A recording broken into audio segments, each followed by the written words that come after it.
What if I told you the risk of a catastrophic event on a global scale was the highest in our lifetime? And what if that was actually being made worse by the people in control? Well, I will show you the data that you need to know right now, today. Stick with me. Look at this. One roommate is 85, the other is 27. Such arrangements are growing. This is important because it shows us that changes are happening. The cost of living crisis we are seeing today is actually on a global scale. One degree or another, we are watching the prices that people pay for just about everything going up. But now we face a crisis in which people are simply unprepared for. Prices are going up, and it is remaining to be seen that there's going to be an unemployment crisis that we have never faced since our entire lifetimes. And what are we talking about here? Well, let's begin by sharing the real depth of all of this. The countries around the world are experiencing such high debt that this is simply unavoidable, a mathematical impossibility to ever pay back on it all. If you see what had happened during the financial crisis, private companies found themselves in debt which they started to deal with, subprime crisis, the mortgage crisis, collateralized debt obligations, credit default swaps, all these fancy derivatives. It started to create a problem. Well, now the private companies shifted everything over to the public sector. And what are we talking about? Basically, from private to government, from the corporations to the government. And that right now is seen very clearly. Look at it. I mean, look at the data. This is basically just showing us the level of risk. Which countries are at the highest risk of default? El Salvador, Ghana, Tunisia, Pakistan, and so on. And it's measured in different things. Look, it's not just the amount of debt. Well, we can measure the amount of debt to the GDP. Essentially, how much debt to how much, how large the economy is. But we can also see it with CDS, or credit default swaps. It's kind of like the market's way of pricing in risk. And so we look at these different countries and we say, well, you know what? I'm not in El Salvador, so it's not going to affect me. I'm not in Ghana, so it's not going to affect me. That's not how it works, because you see that these different countries will have investors, and your pension fund might be investing there. Believe it or not, this happens every single day. And so it does have a blowback effect. On the right-hand side, you could see other countries looking at it. But all I wanted to show you is the fact that some countries are certainly going to be impacted by high debt, by what I call the mathematical impossibility to pay back. Some better than others, okay? Looking at it, you see the individual. That's what I love to focus on, because we can take it from the government level, but if we take it at the personal level, we will start to see it much sooner. Because, yeah, the US has all of this debt, and it's not going to pay back on that debt. Maybe with confetti they can pay back, but you look at it on the individual level, and the burden is clearly there. Money is the biggest travel hurdle this summer. Reasons given for not planning a trip this summer. Number one, couldn't afford it. You go beyond that, saving money, will go another time of the year, and so on. You see that very clearly. 41% couldn't afford it. 45%. Why is that the case? I mean, what's happening? Well, look, this is an interesting chart. I don't know if you could see this, but essentially what we're looking at is the cost of living in the world. Cost of living according to purchasing power in 578 cities. So it depends on where you are. And you can see it for yourself here. On the left-hand side, the y-axis, this is the cost of living index. Okay. But at the bottom there, we see the local purchasing power index. So where you are specifically may determine, depending on how you look at it. Okay, so just an example, Houston and Dallas are way out here in the local purchasing power index. Your money goes a long way. However, you look at on the exact opposite end of the scale, Beirut. Beirut, your money just doesn't go far. And then that's broken down here, further here. I mean, you could look at it. There's different charts that I've pulled up. We'll cover it in a second. A dip in gasoline use stokes debate over demand destruction. The surge in pump prices is starting to make a dent in our appetite for fuel. Believe it or not, this is actually starting to show up. And you can see that. Gasoline barrels supplied per day. The red line is 2022.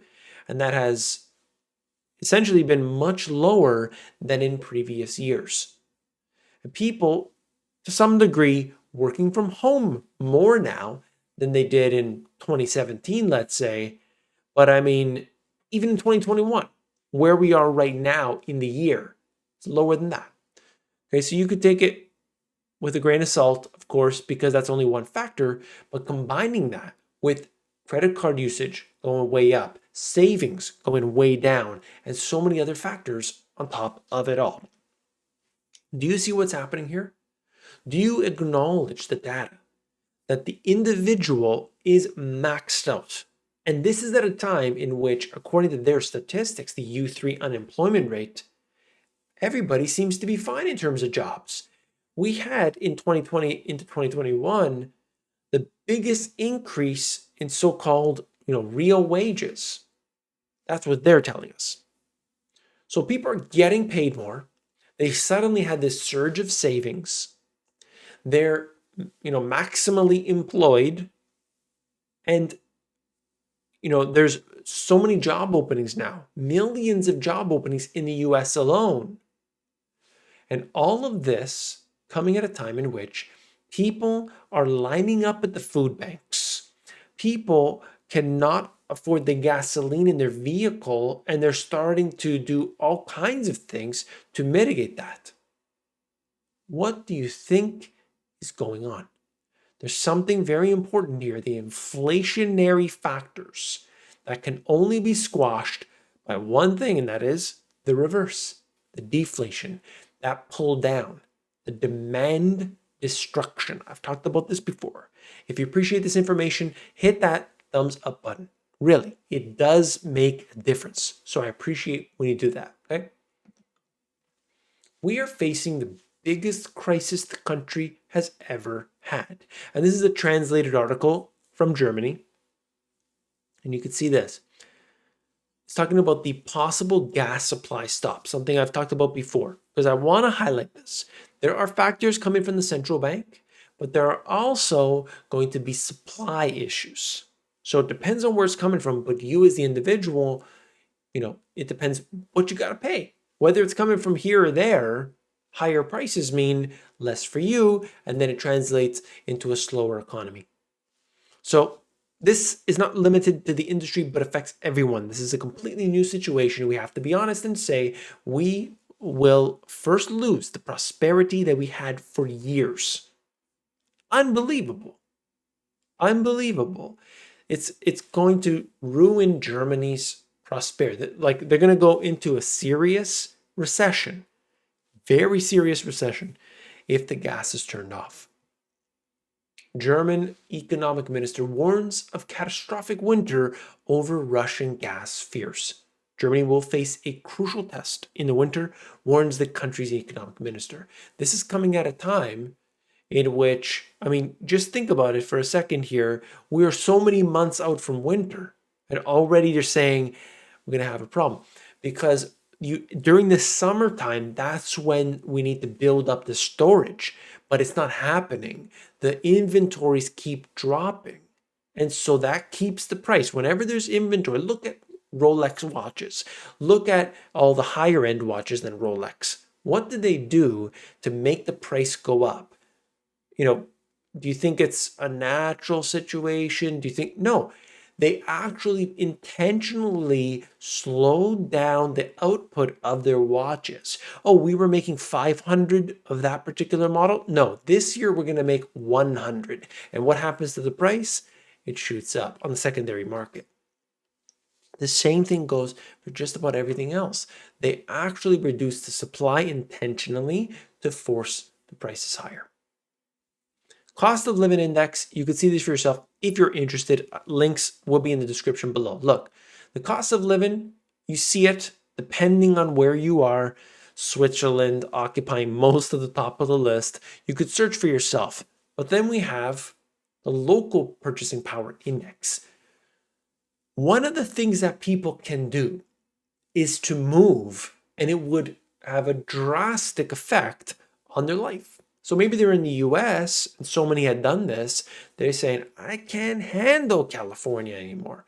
I'm done with this. I'm done paying the high taxes. I'm done paying 60% of all my earnings. I'm out. Or maybe it's in New York. I'm done. I'm moving to Florida. So many cases of this. So many cases.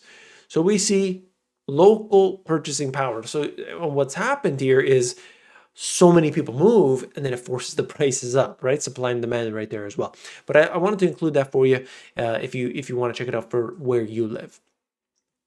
Then we have this. French nuclear cuts extend to next week as temperatures soar. Reactor availability has shrunk to just 46%, pushing up prices. And of course, a heat wave coming through.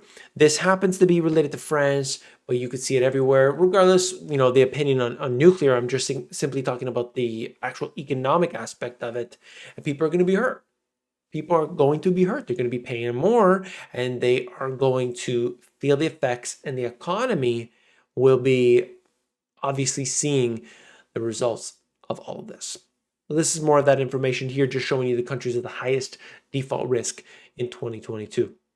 It doesn't necessarily mean, oh, this is the one with the highest risk, therefore it will happen. No, but pay attention, okay? I think to me, it's really about the people within that country. If the local economy is relatively strong, it has a lot less of a impact. So what is it? Is it recession? Is it depression? Is it stagflation? There's so many different possibilities. And we can see right now that there's inflation in a lot of things, but if you take the prices, I was looking at a chart today showing us different commodities, and it was quite evident that the prices have come way off their peak, whether it's oil and so on.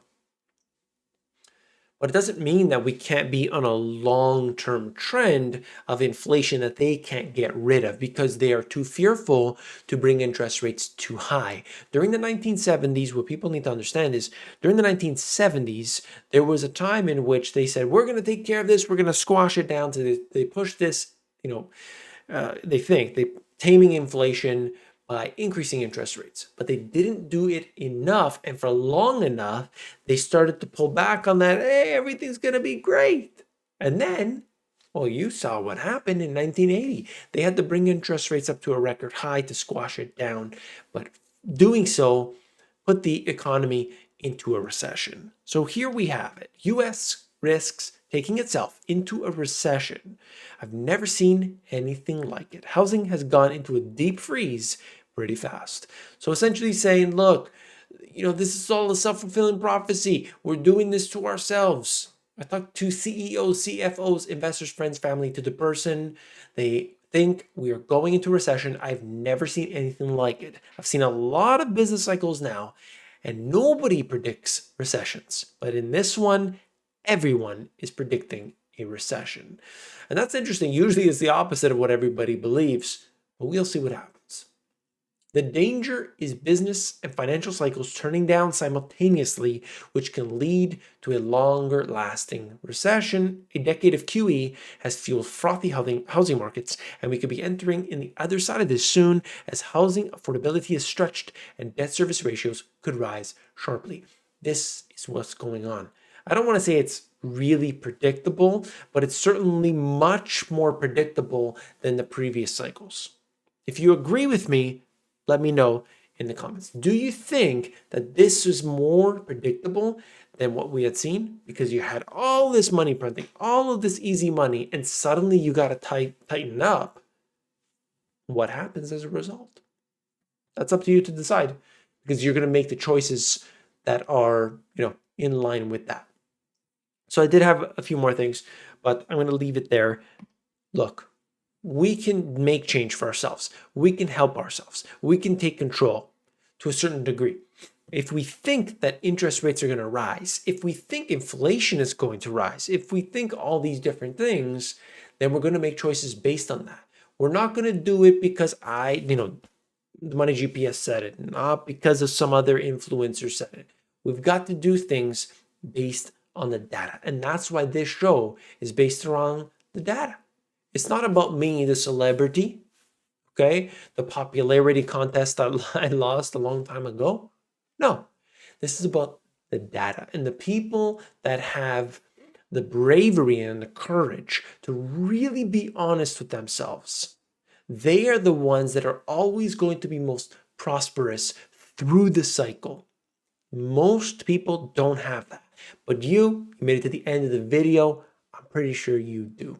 So that's it for this one. If you appreciate the information, hit that thumbs up button. And look, if you want to be part of the 282,000, is it 3,000? We'll see. It's going down. We'll look at the data for ourselves to determine that. It's day by day. 282,000 people are here on this channel.